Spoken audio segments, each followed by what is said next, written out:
Bismillahirrahmanirrahim. Bismillah, alhamdulillah, wassalatu wassalamu ala rasulillah. Bayanu tadbiril harsi. Nah, ini judulnya adalah akan menerangkan tata cara bersenggama. Asik ya judulnya ya. Qala al-imamul alimul alamatu Jalaluddin Abdurrahman As-Suyuti, berkata Imam Jalaluddin Abdurrahman As-Suyuti fil Rahmati di dalam kitab Ar-Rahmah fit Tibbi wal Hikmah, i'lam, ketahuilah, annal jima'a, sesungguhnya jima' itu la yasluhu, tidaklah baik, illa inda hayajani syahwati, kecuali pada saat gemuruhnya syahwat, ma'asti'adadil maniyi, dan juga tersedia mani yang cukup di dalam tubuh kita. Fayanbaghi, maka dipentingkan, ayyukhrijahu, kita itu harus mengeluarkan air maninya tersebut fil hali, dengan seketika.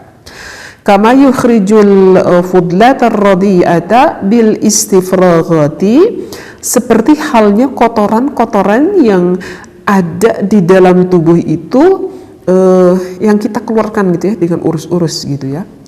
Kal mushilati fa inna fi habsihi inda dzalika diraran aziman, sebab mani yang seperti itu bila tidak dikeluarkan maka akan terjadi bahaya di dalam tubuh kita. Nah, ini referensinya segini dulu ya yang saya bacakan. Nah, di dalam Fathul Izar barusan dikatakan, Imam Jalaluddin As-Suyuti di dalam kitab Ar-Rahmah, jima itu sebaiknya dilakukan ketika pada saat gemuruhnya syahwat, ataupun ketika syahwat kita itu lagi tinggi-tingginya. Maka jika syahwat kita itu lagi tinggi-tingginya, maka sebaiknya, kata Imam Jalaluddin As-Suyuti, ya dikeluarkanlah dengan seketika. Kepada siapa? Ya jelaslah kepada istri ataupun kepada suami kita ya, pasangan yang halal seperti itu.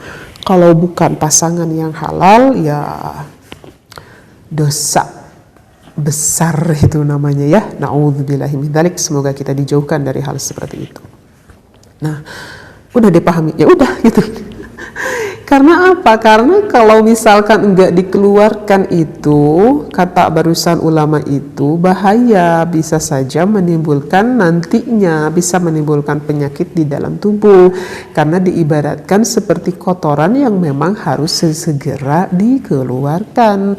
Oleh karena itu ya keluarkanlah, begitu ya. Oleh karena itu kan Allah menganjurkan kepada kita untuk berumah tangga, salah satunya itu adalah dikarenakan Allah memberikan rasa syahwat birahi kepada kita secara kebutuhan biologis kita yang harus disalurkan secara benar dan menjadikan pahala yang besar, sehingga kata Allah, ya menikahlah.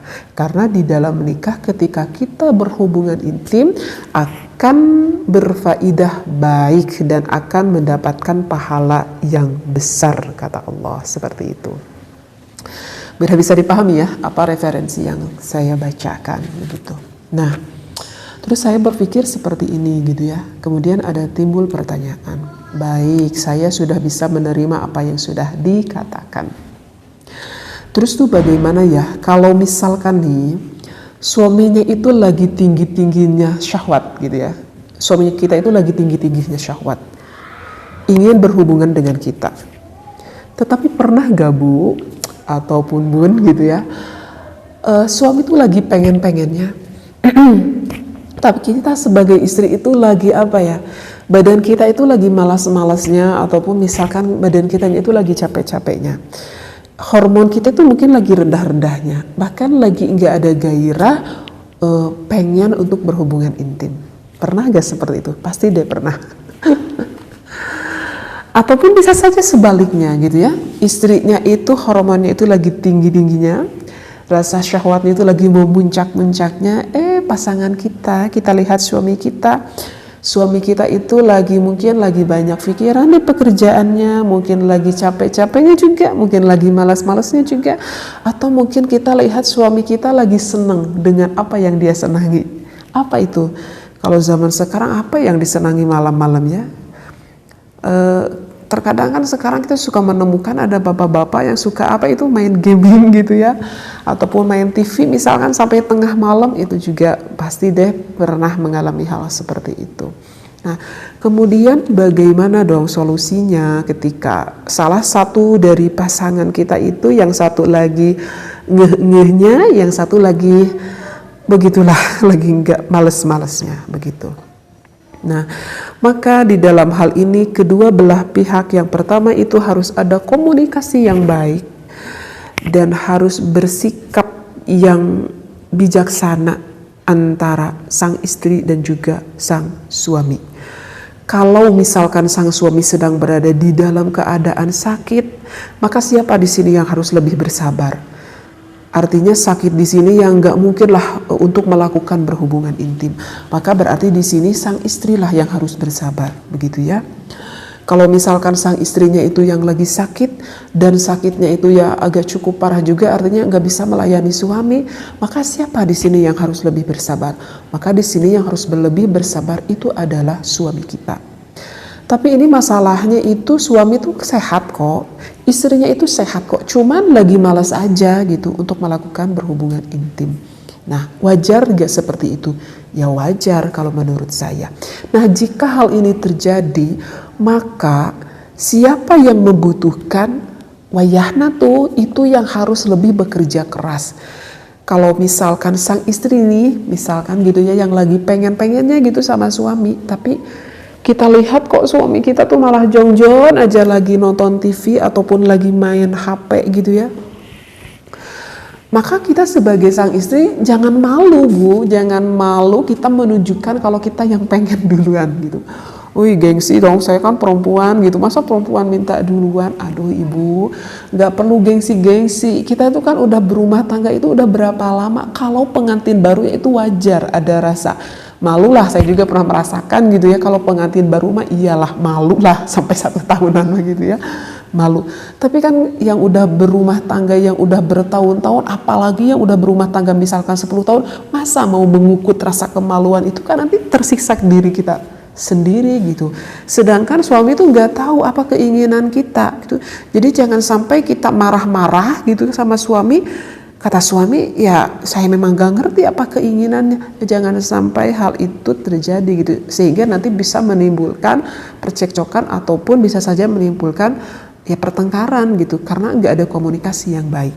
Jadi kalau misalkan istrinya yang lagi pengen, ya kasih kode atuh Bu kepada sang suaminya gitu ya. Yang tadi siang ibu pakai daster gitu ya, yang tadi sore masih pakai daster, coba deh kalau ibu pengen ganti tuh baju dasternya gitu ya, dengan pakaian yang agak seksi gitu kan, gak apa-apa dilihat oleh suami, bahkan suami itu seneng. Tapi tips dari saya, jangan sampai semuanya terlihat gitu, itu suami gak akan terlalu senang. Justru biasanya laki-laki itu akan lebih senang jika melihat sang istrinya agak sedikit terbuka, tetapi tidak terbuka seluruhnya begitu ya. Dekati suami kita ya, kita ngobrol manis, kita mulai dengan cumbuan mulai dari sang istri, kita peluk, kita cium. Insya Allah suami itu gak akan susah dan suami itu akan ngerti. Insya Allah suami itu akan mengikuti apa yang kita butuhkan. Dan apakah itu wajar? Itu sangat wajar sekali, karena itu adalah kebutuhan biologis yang memang Allah ciptakan seperti itu kepada kita. Paham ya ibu ya? Begitu juga suami. Wahai para suami, jika para suami lagi pengen, kemudian suami kita itu melihat kepada istri kita itu mungkin lelah, tahu-tahu istri kita itu udah tidur misalkan gitu ya, contohnya saya contohkan seperti itu aja gitu ya. Misalkan suaminya lagi pengen, tahu-tahu istrinya udah tidur gitu ya. Maka di dalam kita membangunkan istri pun gitu ya, suami harus ya sabar lah gitu. Kita bangunin dengan pelan-pelan, kita bangunin dengan pelukan, kita bangunin dengan ciuman. Jangan sampai bangun-bangun, jangan seperti itu juga. kita dengan pelukan, dengan ciuman ngebangunin sang istri. Dan apa ruginya juga gitu ya untuk suami coba deh ke dapur, misalkan bawa air yang seger, air putih ataupun kopi kayak, kemudian bilang ke istrinya tuh saya tuh susah tidur, pengen ditemenin sebentar aja misalkan. Dengan kode itu aja nanti sang istri tuh udah ngerti. Dengan kita berkata manis, insya Allah gak akan sulit untuk istrinya terangsang pula. Tapi coba kalau misalkan sang suami membangunkan suaminya, misalkan istrinya itu susah wae bangun gitu, sehingga sang suami itu berkata kepada sang istri, kamu tahu gak kalau kamu tidak bisa melayani aku maka kamu tuh akan dilaknat Allah misalkan. Bukan seperti itu caranya wahai para suami, begitulah. Coba dong, sang istri pun punya perusahaan. Kalau sang suami itu lebih peka akan terhadap perasaan sang istri, insya Allah kok sang istri juga akan berlaku baik kepada kita.